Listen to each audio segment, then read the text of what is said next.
अभी कंपनी के बीच वार्ता हुआ, क्या कुछ वार्ता हुआ आइए जानते हैं। भैया क्या कुछ वार्ता हुआ? आप लोग सुबह 11 बजे से 2 बजे तक वार्ता किए कमरे में, क्या क्या वार्ता हुआ कंपनी के बीच में? क्या आप लोग का मांग था और क्या कंपनी देने को लेकर राजी हुआ, जरा उस पर बताइए। अभी वर्तमान वस्तु स्थिति ये है भाई साहब कि हम लोग जहाँ मिराज के घर है और जहाँ हमने जयराम दादा के घर के बगल में हमने घर है। जयराम मिराज के दो बेटी है, अभी फिलहाल अभी जवान में भेज दे गया है, एक लड़का है और घर में कोई 1 रुपया इनकम करने वाला है ना, या काम करा ला 2 रुपया कमा है तब घर में चला है। तो मोमेंट देखते हुए मुद्दे में हमने आना है, जब पर आने वाला भविष्य में बच्चा के कैसे परवरिश होता है, यह मुद्दे में हमने बात करना है। सबसे पहले जानना चाहेंगे कि इनको हो जाता सब कुछ नहीं होता जो भी मैनेजमेंट की तरफ से ना काफी बोल रही है ना, कोई कंपनी वाला नहीं शुरू नहीं है तो उसका परिणति तो बोल रहा है इंतखाब आलम। अच्छा, आप वहाँ के मतलब चेयरपर्सन ना ऑनर है क्या? चेयरपर्सन नहीं है, तो हमारे जानकार के लोगों का है, उनका है। वो हम नहीं बोल रहे हैं, जो कंपनी के तरफ से जो कंपनी की तरफ से मैनेजमेंट की तरफ से। अच्छा, आप ये क्या करेंगे? लेकिन वो अच्छा, वही मतलब ठीक है, ये आपका रजिस्टर्ड ऑर्गेनाइजेशन है, मैं आप ठेका में रखे थे या फिर ऐसे ही मतलब नॉर्मल ठेका मजदूरी में था या फिर आपका कंपनी पेरोल पे था? ठेका मजदूरी में था। तो आप ज्वाइनिंग करवाए होंगे, आधार क्या रखे थे? ESIC वगैरह उसका रेगुलेट किया है? ESIC ठेकेदार के अंदर में वो लोग काम कर रहे हैं। ठेकेदार का पेटी कॉन्ट्रैक्टर ठेकेदार कोई भी है, कोई कंपनी में भी आप रखते हैं ना, तो ESIC एक स्कीम होता है, आपको पता होगा, एम्प्लॉय स्टेट इंश्योरेंस कॉर्पोरेशन, वो आपने करवाया था क्या? वही पता करवा रहे हैं। आपका ऑर्गेनाइजेशन लगता है और आप हमारे सारी चीज के जानकारी ठीक है, आप ठीक से भी है। और अगर ESIC करवाते हैं तो इस तरह का भी मुआवजा होता है, जो भी बनता है वो आप पे बजट नहीं आता। लेकिन अगर आप नहीं करवाएं, अगर ये ESIC का बेनिफिट क्या होता है, जो डिपेंडेंट फैमिली होता है, जो जिनकी वाइफ है, उनका पेंशन ऑटोमेटिकली रेगुलेट हो जाता है, मिनिमम 14 से 15,000 रुपया हो जाता है आजीवन। उसके बाद नौकरी वोकरी का ये सब तो आपका जो स्कीम में आता हुआ आता है, अगर ESIC आप करवाते हो और एक बूस्ट 7 से 8 लाख रुपया का वो ESIC स्कीम है, उसके तहत में गवर्नमेंट ही पे करता है। इसका इवज में रहकर कुछ परसेंटेज आपको उसके बिहाफ में पे करना होता है। वो आपने पैस करवाया है कि नहीं करवाया है? अगर नहीं करवाया तो वो सोल ट्रेड एक सिंगल एकलौता सदस्य है जो परिवार के लिए कमाओ का काम कर रहे थे, और कहीं ना कहीं आपके मतलब क्षेत्राधिकार में ये घटना घटा है। अब घटना कैसे घटा है शायद हम लोग को भी नहीं मालूम है। उसके अंदर में भी एक स्कीम आता है, OHS occupational health and safety, मतलब व्यावसायिक चिकित्सा और सुरक्षा। उसके अंदर में उस OHS के माध्यम में आपने किस तरह का आपने सुरक्षा प्रावधान का उपयोग किया, नहीं किया, ये उस दायरे में आता है। हेल्थ से रिलेटेड किसी तरह का अगर उसका साथ में इशू है, अभी कुछ लोगों ने बताया कि नहीं उनका हार्ट अटैक से या फिर कुछ भी BP हाई होने की वजह से इस टाइप का घटना घटा, तो भाई सबसे पहला ड्यूटी क्या बनता है? आपको एम्प्लॉय पर सेफ्टी देना, सुरक्षा देना। अगर उस टाइप का हो तो सिम्टम पहले भी आया होगा, किसी को हार्ट अटैक या BP या किसी तरह का भी कुछ होता है, सिम्टम पहले से हर किसी का आता ही है, तो कहीं ना कहीं वो भी अपने आप को जज किया होगा, भाई हम अभी कैपेबल नहीं है ड्यूटी में, या फिर कहीं हेल्थ चेकअप इस टाइप का कहीं काम करता ही होगा। तो आप इस चीज का ख्याल रखते थे, नहीं रखते थे, और अचानक उसका सडन डेथ हो जाता है और पूरा कंप्लीट जिम्मेवारी आपका है ना। तो इस आधार पर जो हम लोग मुआवजा डिफाइन किए हैं, उस आधार पर जो मुआवजा डिफाइन कर दीजिए। OHS कंप्लीट जिम्मेवारी आपका। हाँ, कंप्लीट जिम्मेवारी देखिए आपके लिए काम कर रहा था, अर्निंग किनके लिए कर रहा था? आपके ऑर्गेनाइजेशन में काम कर रहा है तो अर्निंग किनके लिए कर रहा था? आपके लिए कर रहा था सर, किसी और के लिए कर रहा था क्या? आप बकायदा उसको सैलरी पे कर रहे थे, लेकिन सुरक्षा की जिम्मेवारी किनको उठाना होगा? आपका एम्प्लॉय है तो सुरक्षा की जिम्मेवारी किनका बनता है? आपका बनता है कि नहीं बनता है? तो इस आधार पर कहीं ना कहीं आपके ही कंपनी से जो भी उनको सैलरी मिलता था, उनका घर परिवार चलता था सर। उसी आधार पर ये सब अगर स्कीम जो गवर्नमेंट नॉर्म है उसी आधार पर कंपनियां भी रेगुलेट होती हैं, फॉलो करती हैं। पहले लोग नहीं ये सब करता था, लेकिन अब लोग कर रहा है, हर चीज को फॉलो कर रहा है। उसी आधार पर उस आदमी का जो एज था लगभग 41 ईयर्स का एज है और सैलरी आप लोग मेरे ख्याल से 18 से 20 हजार रुपये पे कर रहे थे उसको। आप सोच लीजिए लेफ्ट ईयर उसके पास 19 साल कहीं नहीं होता, जैसे तैसे करके वो काम करता है, काम तो करना ही जाता, कहीं नहीं जाता। हर साल सैलरी इंक्रीमेंट भी होता है और जो स्कीम है गवर्नमेंट का सैलरी स्कीम, पेमेंट स्कीम, उसके आधार पर हर साल इंक्रीमेंट होता है, ये वो आपको भी पता है। तो उस आधार पर कहीं ना कहीं मंथली अगर वो 20,000 रुपये महीना कमा रहा था तो साल का 2,40,000 रुपये कमा रहा था। उस आधार पर 19 गुने 2,40,000 कर लीजिए, कम से कम 40 लाख का वो आजीवन में कमाता ही और अपना घर का एक डिपेंडेंट था, अपना घर को चलाता था। तो मिनिमम मेरा डिमांड वैसे ही है, according to age, according to safety, according to ESIC norm, according to OHS norm, उस आधार पर मेरा डिमांड वो बनता है 40 लाख आप उस फैमिली को पे करें।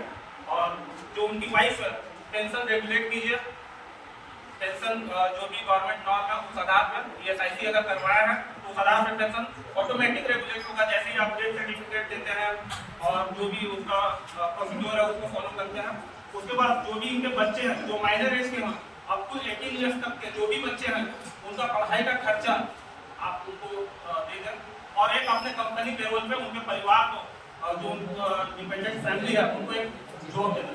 यही हम लोगों का मुख्यतः 4 डिमांड है और आप इन डिमांडों पे आप आते हैं, आप देख लीजिए सर। आप कौन हैं? मेरा नाम रवि महतो हुआ और JPKC से केंद्रीय संगठन महामंत्री, आप नहीं रामगढ़ से। उनके परिवार के जो लोग On behalf of their family, I am here. तो उनके फैमिली से अगर आप बात करना चाहते हैं तो आप बात कीजिए। सर अगर नाम नहीं एकदम नहीं, बुरा क्यों मानेंगे सर, बात नाम कीजिए। भाषा आपसे बोल रहा हाँ हूँ, हम लोग हिंदी समझ लेते हैं। हाँ, समझ सकते हैं। परिवार में आपको यह ऑथोरिटी दिया हाँ, जाता है। और तो तभी है सर ये लोग। परिवार के कौन सदस्य हैं?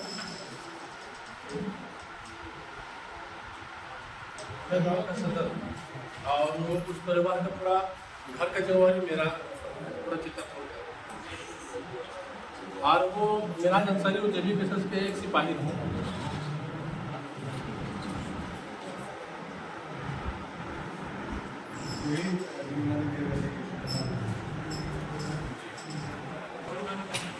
उनसे बात करने से पहले मैंने इस सिलसिले में अपने स्तर पर देखिए, मामला ये है कि कौन मानता है, मानो तो पत्थर को गुलाम होता है।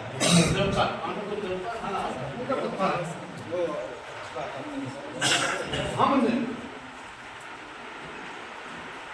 खुदा बता रहा हूँ पूरी तरह से इस मामले में प्रेशर बनाने के बाद उसको जगह से और दबाव बनवाया कि भाई ऐसा किया जाए, क्योंकि हम लोग चाह रहे थे तो साफ साफ बात है, हम लोग चाह रहे थे कि विधान से जो उसके परिजन आए हैं उन परिजनों के साथ बैठ करके बात करके उन लोगों को यहाँ से हम लोग भेजें, तो ऐसा भेजें कि अपने घर घर जाए तो बहुत ज़्यादा, क्योंकि जो मौत हो गई उसको वापस नहीं लाया जाता। लेकिन कहीं लोग जाए तो लगे कि जिस जगह में काम कर रहे थे वहाँ के लोगों ने इस सब के साथ उन लोगों को वहाँ से विदा किया, इन सब के साथ। तो हमने इस सिलसिले में बातचीत की कुछ लोगों ने, कुछ लोगों ने बताया कि भाई हम लोगों की जो कोशिश थी या कोशिश रही कि भाई उसकी 2 बच्ची हुई तो शादी हो जाए, तो उनकी जरूर बात हो। तो हमको लगा, हम नहीं जानते उसका फैमिली बैकग्राउंड क्या है, हमने बैकग्राउंड जानने की कोशिश की। तो उनकी 2 बच्चियाँ हैं, हम खुद बता रहे हैं कि एक लगभग 14 साल के आसपास है, एक लगभग 15 साल के आसपास है, बेटा है लगभग 10-12 साल के आसपास है। उन लोगों के बारे में भी हमने उन लोगों से चर्चा किया। वो लोग पहले कह रहे थे कि हम 3 लाख रुपया देंगे, ठीक है। हमने बहुत उन लोगों से बातचीत किया, बताया, उसका उनका बार-बार बोल रहे हैं बहुत 4 लाख रुपया देंगे। लेकिन जब हमने आप लोगों को ये बात बताया और उनकी बात करने के बाद कि ऐसी ऐसी बात है, उससे बहुत सारी चीज़ें हैं, इन लोगों ने अपनी बहुत सारे बात को रखा कि हमारे यहाँ लोकलाइज बहुत सारे काम करते हैं, यहाँ का सिस्टम है दारू करके काम करना। संविधान में तो बहुत चीज लिखा हुआ है, ऐसा नहीं करना है, वैसा नहीं करना है। दारू पी करके आता है उसको वापस कर देते हैं। अब अगर बाहर में आने के मान लिया उठा करके जाकर अंदर डाल दिया तो फिर वही ट्रेंड आके चालू हो जाएगा। इसलिए एक सिस्टम हम लोग सरकार हिसाब से डेवलप करें कि हम लोग सबको कर सके जो अगर इस तरह की बात होती है। तो हम बहुत बताया उनको, बहुत सारी बात हुई। वो लोग 3:30 में आए थे, जो हमने आपको आके बताया। फिर आपने कहा कि ऐसा नहीं हो सकता है, तो फिर हम जाने के बाद 2-3 और खास लोगों से भी हमने बात किया, उनको बताया कि भैया थोड़ा सा हम लोगों का भी कुछ बात को रखा जाए, बढ़ाया जाए। तो वो बोले कि 5 लाख कर दे सकते हैं, करवा दे सकते हैं। इससे जैसे की बात करें तो हम भी बात कर सकते हैं। अगर आप लोगों से नहीं होता है तो फिर आप ये उनकी अपनी एक बात है। फिर इस सिलसिले में हम इनको क्या बोलेंगे, क्योंकि हमने 3:30 के मशवरे के बाद आपसे बात करने के बाद जब उनसे बात की तो उन्होंने 5 कहा, जो हमने आपको आगे करके 5 मिनट के सक्षम है, उनको 5 दे पाने की बात करें।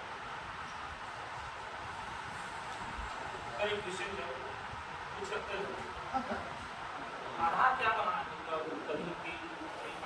कुछ तो आधार डिफाइन किया होगा। मानवता है, मतलब कंपनी मानवता के आधार पर चलेगी। कंपनी नहीं सुनिए, आप मेरी बात सुनिए। आप बाइक है आपके पास, बाइक का इंश्योरेंस करवाते हैं, हर बाइक इंश्योरेंस होता है।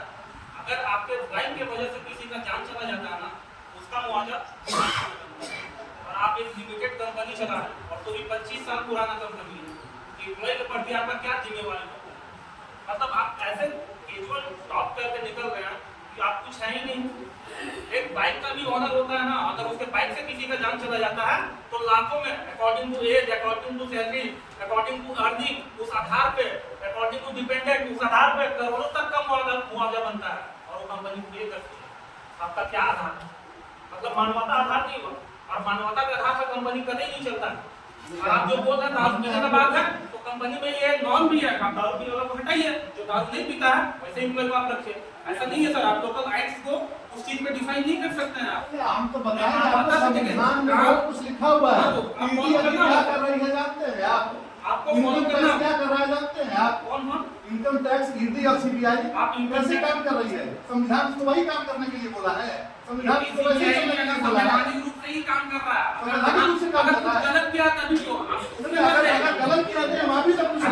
सही कर रहे हैं। अभी आपके 1800 का भी जो दे दिया इनकम टैक्स का नोटिस, अरे उसका 40 लाख रुपए का बन रहा है, बीजेपी को दिया है नोटिस। उसका बात छोड़िए, हम आप पार्टी इसका बात छोड़िए, सब चीज को संवैधानिक तौर पर, सब चीज को लिखित तौर पर, सब चीज को कानूनी तौर पर अगर आप बात करना चाहते हैं करेंगे सर, हम करेंगे। तो अपने फायदे के लिए हम अपने फायदे के लिए नहीं कर रहे हैं। ठीक है, तो फिर कहिए। अरे आपका क्या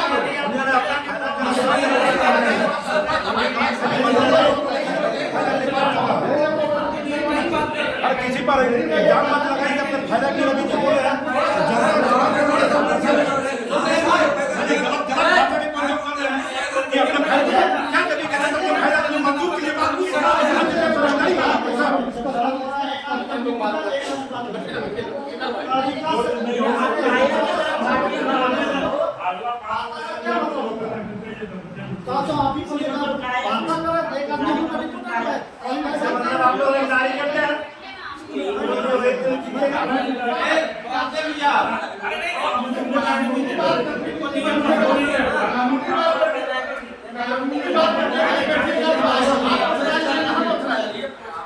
कानूनी बात करने के लिए बैठिएगा इस मामले में।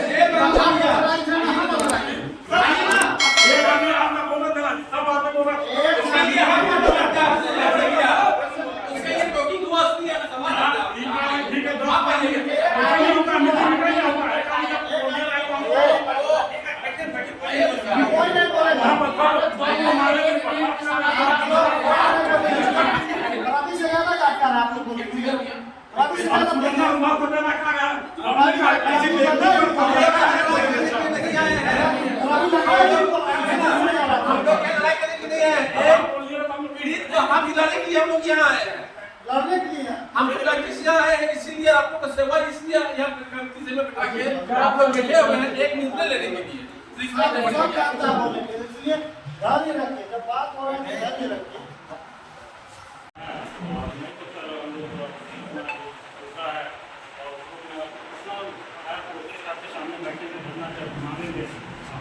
सच्चा होगा तो देख रहे भगाना होगा तो वहीं से मार के भगा दीजिएगा, तो यही फाइनल में आया है ना। तो बस वही है, अगर नहीं है तो आप वहीं से हम लोग को लाठी मार कर भगा दीजिएगा, वो हम लोग को मंजूर है, लेकिन ये चीज़ नहीं मंजूर है ना। तो यही फाइनल निर्णय है अकॉर्डिंग टू जो उसके फैमिली मेम्बर्स हैं, जो लोग आए हैं उनके अनुसार। और यही है सर, रिक्वेस्ट आप लोग से देख लीजिए कि क्या कर सकते हैं, अदरवाइज वो 5 लाख बहुत बड़ा चीज़ नहीं है, अगर लोग चाहे वो चिंता करके ऐसा बात नहीं, ठीक है। तो अगर वैसा आप लोग अच्छी सब बड़े होकर आप इस टाइप से टॉप लगा मान होता ऐसा नहीं होता। आप सिस्टम को आप फॉलो करेंगे, उसी सिस्टम में जो टॉप होगा वो उसी आधार पर लोग काम करेंगे, और अभी हम लोग नोटिस पे बैठने का अपना जो अधिकार है संविधानिक अधिकार वही करेंगे, और वहीं से जो निर्णय आएगा आप देंगे तो भी ठीक है, नहीं देंगे तो भी ठीक है। राजमार्ग का भगा दीजिएगा तभी हम लोग काम करेंगे, और अपने तरफ से कोई नहीं है, हम लोग किसी तरह से कोई हथियार नहीं, कोई ये नहीं, अभी लीगली जो भी है नोटिफाई प्रशासनिक विभाग को करके हम लोग वहीं पर बैठेंगे, ठीक है। एंड फर्दर जो भी इन्फॉर्मेशन पहुँचा दीजिए, और हम लोग का फाइनल नहीं है, ठीक है। आपका जो नेगोशिएशन का पार्ट है आप करें, तो लगता है कंपनी ठीक है उस चीज़ में जो उसकी हम लोग का डिमांड है, उसी को अगर आप और क्या नेगोशिएट कर सकते हैं उस चीज़ को देख लीजिए, अदरवाइज अब हम लोग रिकॉग्नाइज वे में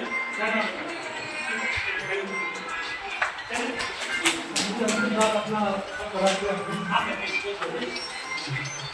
प्रबंधन की ओर से हम ये बात बोल रहे हैं, प्रबंधन की ओर से बोल रहे हैं, प्रबंधन पूरी तरह से शोकाकुल परिवार के साथ है, उस परिवार के साथ पूरी सहानुभूति है, उनके बच्चे और बच्ची के साथ प्रबंधन की पूरी सहानुभूति है।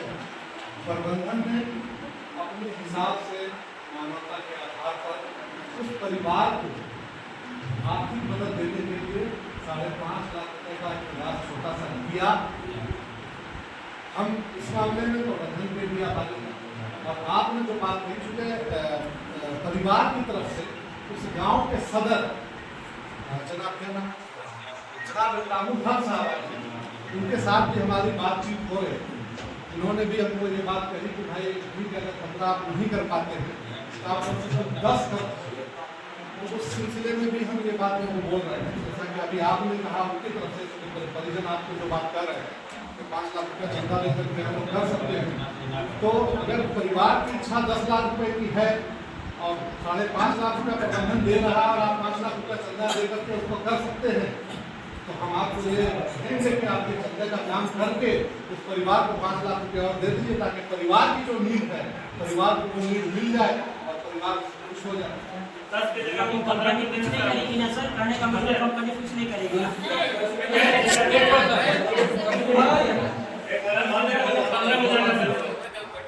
10 की जगह 15 हो जाएगा सर। परिवार बोल रहा है नहीं 15 कर देंगे ना, फिर उसको 5 लाख कर देंगे, थोड़ा सा प्रबंधन ने 5.5 का दिया चंदा करके आप रुपया और तो अच्छी बात नहीं, चलिए ठीक है सर, आपका क्या निर्णय हुआ है। पारिवारिक तौर पर उसको सहानुभूति के तौर पर इतना करने के लिए अभी भी तैयार। अगर चंदा का बात आएगा ना तो आप नहीं भी दीजिएगा तो हम लोग दे आपका क्या ज्यादा करने से कोई बात नहीं, आप बात करना जैसा होगा हम लोग आपको पता चलेगा। अगर आप लोग चाहते हैं नहीं कि 5.5 लाख रुपया आप लोगों को आप उस परिवार को मिल जाए, या तो हम ये बात अब अंतिम समय में यहाँ से उतार करके वो निकलने का प्रयास है हमारा कि 6 लाख रुपया आपको प्रबंधन, 50,000 रुपया अगर प्रबंधन नहीं देगा तो इंतखाब आलम देगा, ठीक है। 6 लाख रुपया हम आपको देने के लिए तैयार हैं। हम चाहते हैं कि उस जनाजे की बेहुरमती नहीं हो, रोज़ा रख करके वो बच्चा इंतकाल किया है, कम से कम उसके चेहरे में वो नूर बाकी रहने दीजिए, है ना। उसके बाल बच्चे के साथ ऐसा नहीं कीजिए, उसके साथ ऐसा नहीं कीजिए। जो हमारी एक कोशिश है उसका पोस्टमार्टम नहीं हो, कम से कम उसके चेहरे में रहने दीजिए, उसको बचाइए। बाकी हम चलते हैं, हम 6 लाख रुपये आपको बोल दिए और हम चल रहे हैं। चलो जब ठीक है, धन्यवाद। नहीं बैठना नहीं है, बैठेंगे हम लोग वहीं बैठेंगे।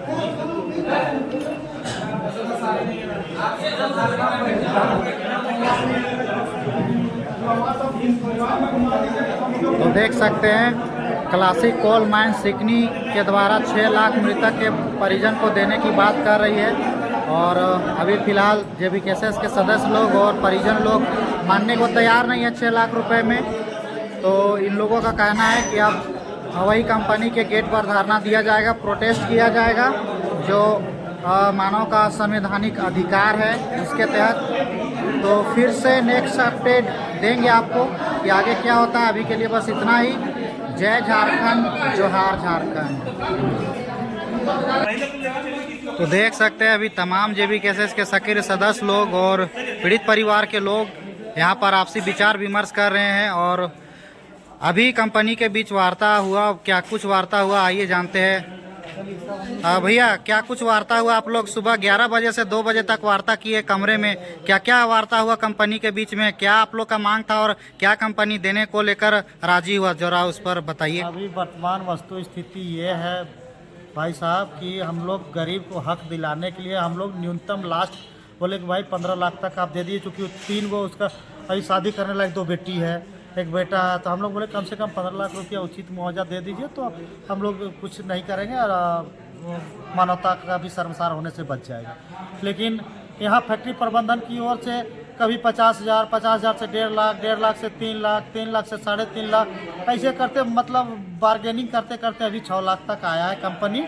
और उसके बाद फिर वार्ता के छोड़ के कंपनी का जो भी आए थे पदाधिकारी और उनके द्वारा जो डिपुट थे वो सारे लोग उठ के चले गए। 6 लाख से ज़्यादा हम लोग नहीं दे पाएंगे। अंतोगत्वा हम लोग का पूरा रामगढ़ जिला का JBKSS टीम ये निर्णय पर आए हैं कि हम लोग धरना पर बैठेंगे शांतिपूर्ण तरीके से, संवैधानिक तरीके से। हम लोग फैक्ट्री प्रबंधन के गेट पर हम लोग संवैधानिक तरीके से धरने पर बैठने जा रहे हैं। दादा अभी आचार संहिता है, चुनाव सामने है, तो उसको लेकर उल्लंघन जो होगा उसको लेकर आप लोग क्या सोचे हैं?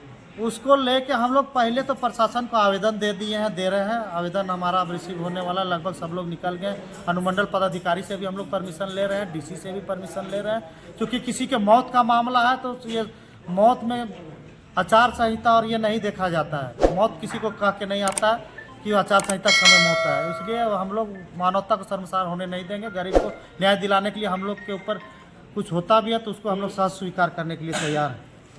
तो देख सकते हैं अभी लोग का कहना है, तमाम सदस्यों का कहना है कि आंदोलन को जारी किए रखा जाएगा और कंपनी के गेट के बाहर में 100 को रखकर धरना प्रदर्शन किया जाएगा। और 6 लाख में ये लोग का कहना है कि 6 लाख मानने को तैयार नहीं है परिजन और तमाम JBKSS के सदस्य लोग। इन लोगों का कहना है कि 15 लाख की जो न्यूनतम राशि है वो कम से कम दे दे, पर कंपनी वाले मानने को तैयार नहीं है। अब देखना यह होगा कि क्या धरना प्रदर्शन के बीच में कितना राशि तक पहुंच पाता है। देखना यह होगा कंपनी के द्वारा क्या धनराशि मिलती है और आगे। तो अभी के लिए बस इतना ही, मिलते हैं फिर नेक्स्ट अपडेट के साथ। अभी के लिए बस इतना ही। जय हिंद, जय झारखंड, वंदे मातरम।